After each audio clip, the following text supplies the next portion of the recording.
சிந்தையில் சிவயோகம் வருகிறதே.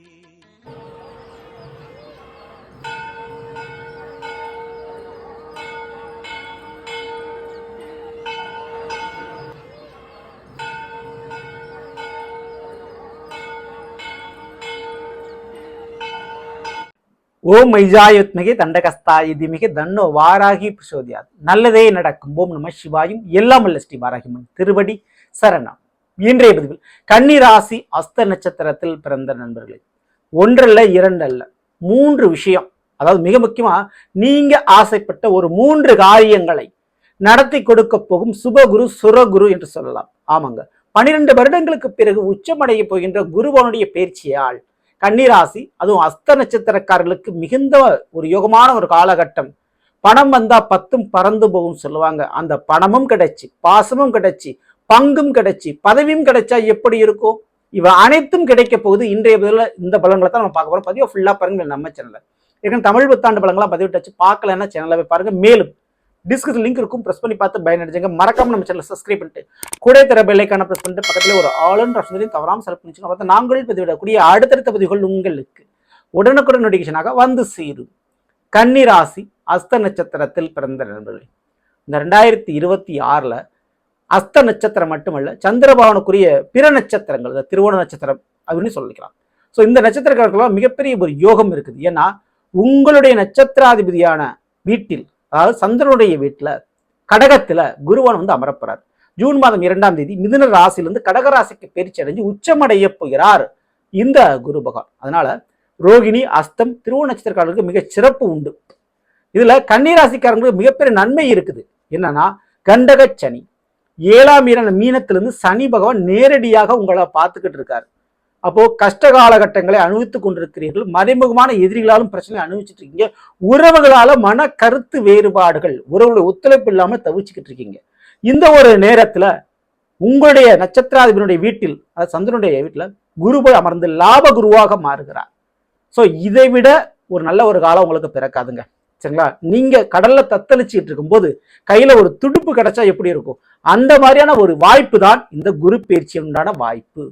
ஸோ அப்படிப்பட்ட வாய்ப்பு உங்களுக்கு கிடைக்குது. 11 லாப குருவாக அமர்கிறார். மிக முக்கியமான முறையில் இந்த குருவான் உங்களுக்கு எப்படிப்பட்டவர் அப்படின்னா, கன்னிக்கு 4ஆம் வீடான தனுசுக்கும் 7ஆம் வீடான மீனத்துக்கும் மதிப்பாக இருக்கக்கூடியவர்.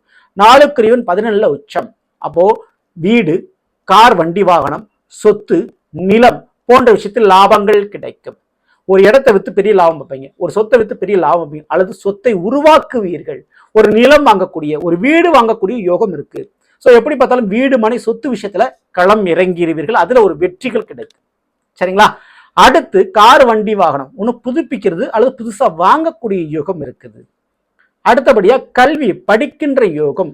ஏதாவது ஒண்ண புதுசா கத்துக்குவீங்க. இதுவரை அதுல தேர்ச்சியே பெற முடியல அப்படின்றவங்களுக்கு இப்போ அது கற்றுக்கு தேர்ச்சி வரக்கூடிய அமைப்பு இருக்கு. ஓகேங்களா? அதுல நிறைய இன்டர்வியூ அட்டன் பண்ணிட்டாங்க, எனக்கு அந்த இன்டர்வியூல என்னால் ஜெயிக்க முடியல, அதனால வேலை கிடைக்க மாட்டேங்குது அப்படின்னு வேலைக்கு இன்டர்வியூ நிறைய அட்டன் பண்ணவங்களுக்கு இந்த ஜூன் மாதத்திற்கு பிறகு நீங்க அட்டன் பண்ணக்கூடிய இன்டர்வியூல சக்சஸ் கிடைக்கும், வேலை கிடைக்கும். அரசாங்க தேர்வு நிறைய வருஷம் நான் எழுதியிருக்கேங்க, தேர்வுல ஒரு தடவை கூட நான் சக்சஸ் ஆகல அப்படின்றவங்களுக்கு இந்த முறை வெற்றி கிடைக்கும். ஓகேங்களா?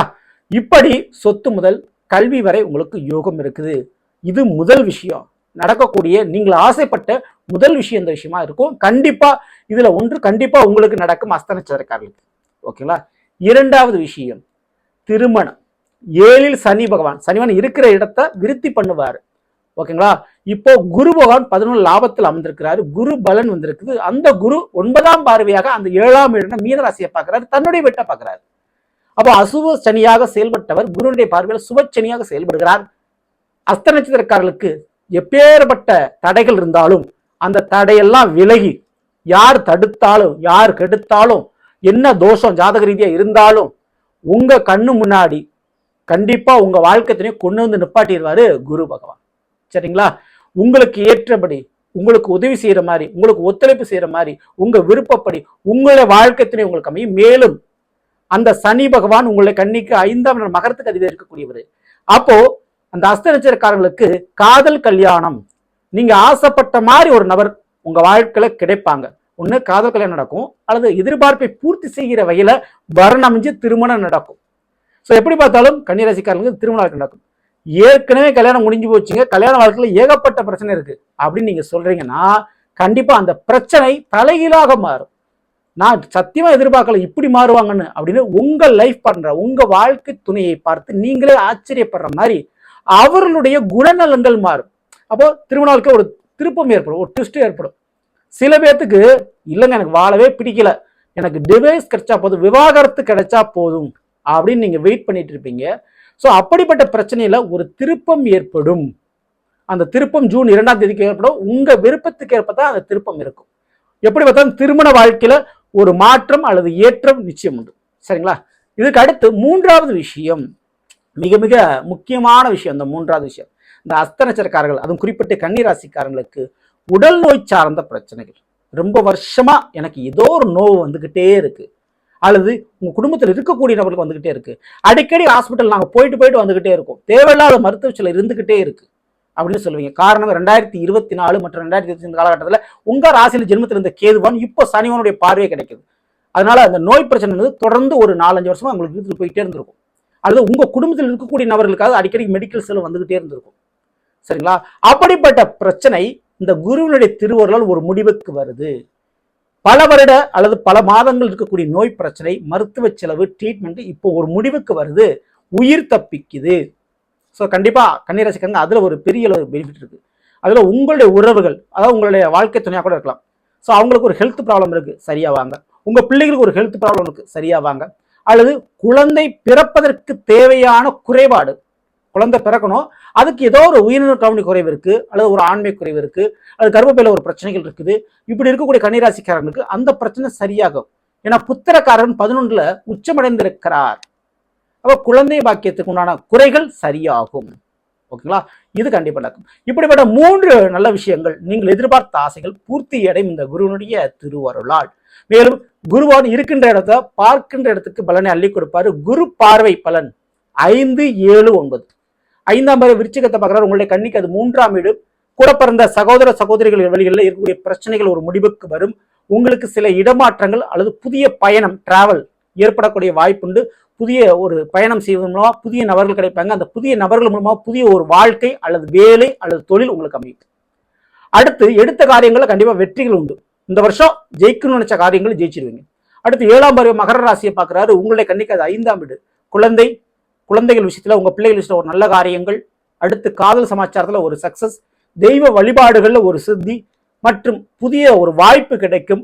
உங்களுக்கு புதிய ஒரு பொறுப்புகளோ, ஆன்மீக சம்பந்தப்பட்ட விஷயத்திலோ அல்லது அதிகார பதவி சம்பந்தப்பட்ட விஷயத்திலோ ஒரு வாய்ப்பு கிடைக்கும். போய் அமர்றதுக்கு அந்த வாய்ப்பு பயன்படுத்திங்க.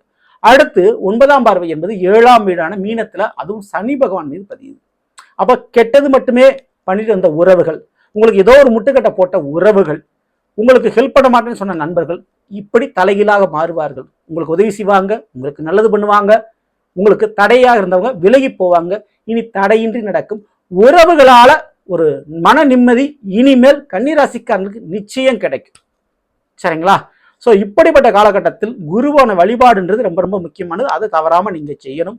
அதுவும் குறிப்பிட்டு பறவைகளுக்கு நீர் அருந்த கண்டிப்பா உங்க வீட்டு மொட்டை மாடியிலையோ வெளியிடங்கள்லையோ தண்ணீர் ஏதோ ஒரு பானையில ஊற்றி வைங்க. அது ரொம்ப ரொம்ப சிறப்பு. மற்றும் வியாழக்கிழமை தோறும் அரச மரத்தை 9 முறை வலம் வந்து சுத்துறது ரொம்ப ரொம்ப நல்லது. இல்லைங்க எங்க ஊர்ல அரச மரமே இல்லை அப்படின்னு சொல்றவங்களுக்கு நர்சரியில எங்கிட்டாவது போய் ஒரு அரச மர கன்று வாங்கி அதை கோயில்களில் ஆலயங்களில் போய் நட்டு வச்சு வளர்த்துட்டு வர்றது மிகப்பெரிய ஒரு நல்ல காரியத்தை செய்யும்.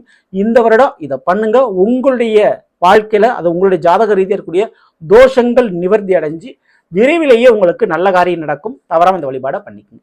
இந்த பதிவு பிடிச்சிருந்த லைக் பண்ணுங்க, மற்ற விஷயம் பண்ணுங்க, மறக்காம நம்ம சேனலை சப்ஸ்கிரைப் பண்ணி வச்சுக்கோங்க. அடுத்த சந்திப்போம். நன்றி, வணக்கம். நல்லதே நடக்கும். நம சிவாயும்.